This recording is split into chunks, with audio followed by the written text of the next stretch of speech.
Hi, I'm Reverend Rodrigo Solano, minister at the Unitarian Universalist Church of Olinda.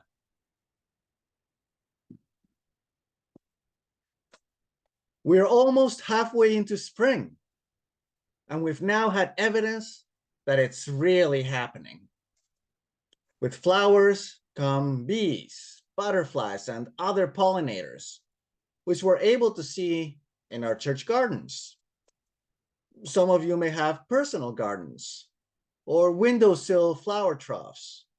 Or maybe you've noticed the urban landscaping that is being tended to on public spaces. April has been a time for daffodils, and those are now wilting as a generation of flowers comes and then goes. On the eve of the month of May, we can begin to see the tulip blooms. And eventually, these too will vanish like a vapor. As the wisdom of the cliche goes, if we don't take the time to stop and smell the roses, even when we're busy or preoccupied, we may not get a chance to smell them at all. And May also brings in the main birding season at our nearby national park in Point Pelee. Sure, there is a window of space and time to get there, but it won't last forever. So it's worth taking some time now to go see those birds soon, if that's your thing. It is worth keeping these kinds of opportunities in mind. A couple weeks ago, I mentioned the overview effect, as explained by mission specialist Christina Cook from the planned crew of the Artemis 2 mission to orbit the moon, recently on The Late Show with Stephen Colbert. The overview effect is that sense of mixed insignificance and awe, vulnerability and magnificence that astronauts often experience when looking at the planet, and much of what's dear to us, all contained in that blue space just outside the spacecraft's window. But recognizing that we can't all go into space, in fact, most of us still don't and likely will never have that opportunity, we can nonetheless find other ways to experience that kind of sense of awe. Some folks may go on long walks around the world, looking for the meaning of life, as in the story of Tom Sursage, which I mentioned last week. While some of us might simply go on a walk or a ride around the neighborhood. Some of us may simply manage to look outside the window. And when we do, if we are able to look or smell or hear with the right mindset, we may just find some sweet things. Some of these are literally sweet, like the smell of the roses or daffodils or tulips. And flowers, in turn, often produce literally sweet fruits like apples, oranges, berries, and many of those things that our bodies have learned to seek over time and space. The continuum of living chemistry that has been on our planet for 27% of the life of the universe has led our species evolving to need and crave sweet things, particularly the life-sustaining energy in sugar.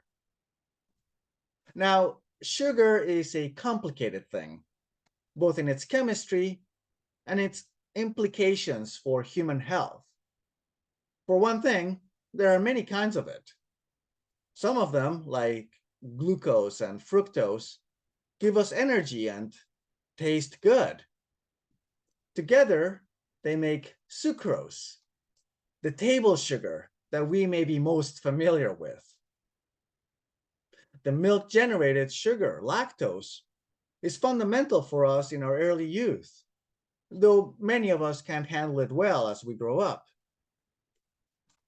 There are other sugars with different energy outputs and sweetnesses. Some may help us manage our energy intake. Some may have other consequences. I'll spare you the rest of the chemistry lesson, and I won't go into the whole deal with artificial sweeteners today.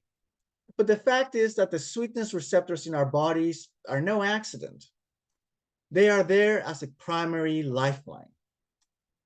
Even folks who follow low sugar diets by need or by choice will still use some level of sugar to survive. And for that reason, we have learned that sweet equals good, especially since for most of the life of our species, it was also relatively difficult to find in abundance. Now that we live in the future, it is abundantly easy to have too much of everything that's good for us, which is to say that it is easy for good things to be bad for us. Sugar is everywhere, and so prevalent that we find it without even looking for it. Without having to forage for it during the right season, it is easy to overdose on it at any given time. Now, I am no nutritionist or dietitian, and it would probably be unwise to take health advice from me.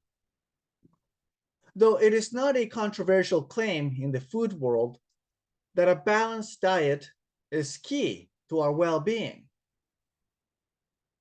For whatever apparent contradictions there may be around increasingly frequent claims about nutrition, seeking a balance in our food intake has prevailed as the most steadfast dietary prescription.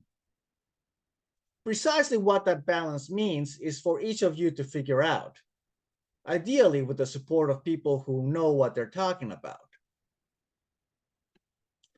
And fruit is one of those foods that often offers that balance. It is hard to overdose on sugar if we're getting it primarily from fruit. For one thing, whole fruits contain a lot of other things like water, fiber, vitamins, minerals, all things that are good for us and which encourage us to avoid excess. And there's something more. The fruit that comes from the ground, that is facilitated by the pollen carried around by bees, birds, and butterflies, that is grown as fruits of shared labor, that is brought to us by workers in the field, on the road, and in the store, that store the energy of the sun in miraculous chemistry, that is part of the continuum of living chemistry of which we are also taking part. It is a conduit of communion with so many of the things that are greater than ourselves. A simple act like taking a piece of fruit can be a practice of physical, mental, and spiritual well-being.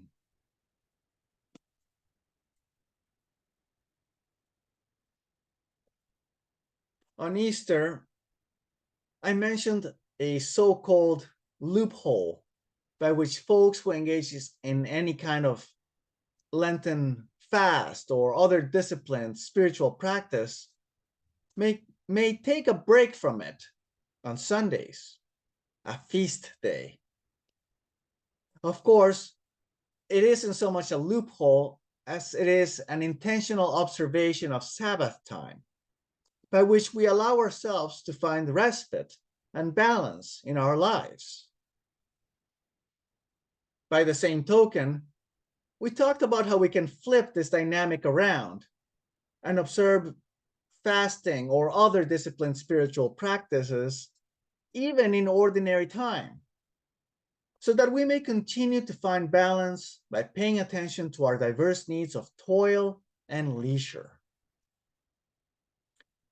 Balance is such a simple concept that it seems almost silly to talk about it on a Sunday. Simple, though not easy. It requires practice and intentionality. there are inherent and apparent contradictions in it. Do this, but also do that, which is an entirely different thing, but not too much, because what's good is also bad. Live in the moment, but also plan ahead. And so, my friends, it is not a contradiction to plan ahead to live in the moment, at least some of the time. Paradoxical, perhaps, but also a truth of our reality. My friends, we need not travel to space in order to appreciate our space and our time, because sweet things are at hand when we know what spaces to look in. And now is a time when flowers, bees, birds, and the fruit that they bring are at hand. My friends, the sun will set tonight, yet today it is risen. Even through the clouds, we may share this day under the sun. So may it be, in balance with the sweet things in life. Amen.